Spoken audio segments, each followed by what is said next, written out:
शेतकरी मित्रांनो नमस्कार. खरीप हंगाम अगदी तोंडावर आलाय आणि तो यशस्वी कसा करायचा यासाठी काही खास गोष्टी आपण आज जाणून घेणार आहोत. अरे हा काय प्रश्न झाला, नक्कीच करायचाय. प्रत्येकाला वाटतं की आपल्या कष्टाचं सोनं व्हावं आणि विश्वास ठेवा, योग्य तयारी केली ना तर हे स्वप्न आपण नक्कीच पूर्ण करू शकतो. तर आज आपण काय काय बघणार आहोत?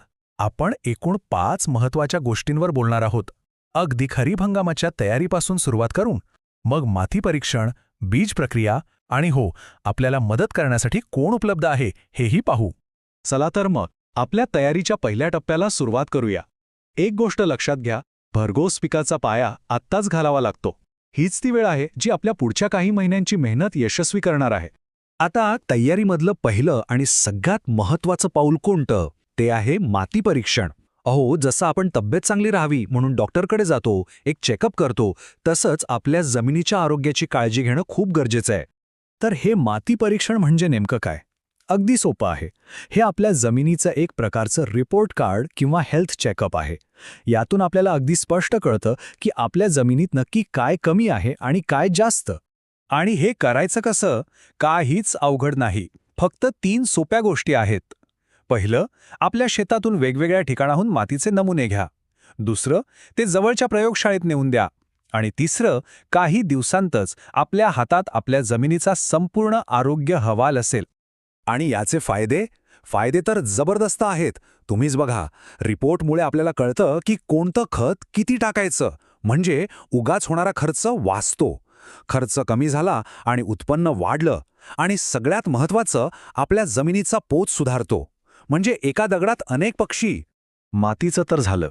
आता वळूया दुसऱ्या तितक्याच महत्त्वाच्या गोष्टीकडे, आणि ती म्हणजे बीज प्रक्रिया. आपण जी बियाणं घेतो ना, ती आपली सर्वात मोठी गुंतवणूक असते. आणि या गुंतवणुकीला सुरुवातीपासूनच जपलं पाहिजे, नाही का? मग ही बीज प्रक्रिया म्हणजे काय? हे म्हणजे पेरणी करण्याआधी बियाणांना एक प्रकारचं सुरक्षा कवच देणं. आपण याला पिकाचं वॅक्सिनेशन किंवा इन्शुरन्स समजू शकता, जे छोट्या रोपाला सुरुवातीच्या काळातच सगळ्या रोगांपासून वाचवतं. हे करायलाही एकदम सोपं आहे. फक्त आपल्या पिकानुसार योग्य औषध निवडायचं, ते दिलेल्या प्रमाणात बियाणांना व्यवस्थित चोळायचं आणि मगच पेरणी करायची. बस, पिकाची सुरुवात एकदम दणक्यात होते. आणि ह्याचे फायदे ऐकलेत तर तुम्ही लगेच कराल. एक तर बियाण्यातून किंवा मातीतून येणारे रोगच होत नाहीत. बियाणं चांगलं उगवतं, गॅप पडत नाहीत. शेत एकदम हिरवंगार आणि एकसारखं दिसतं. आणि साहजिकच या सगळ्याचा परिणाम कशावर होणार? आपल्या वाढीव उत्पन्नावर.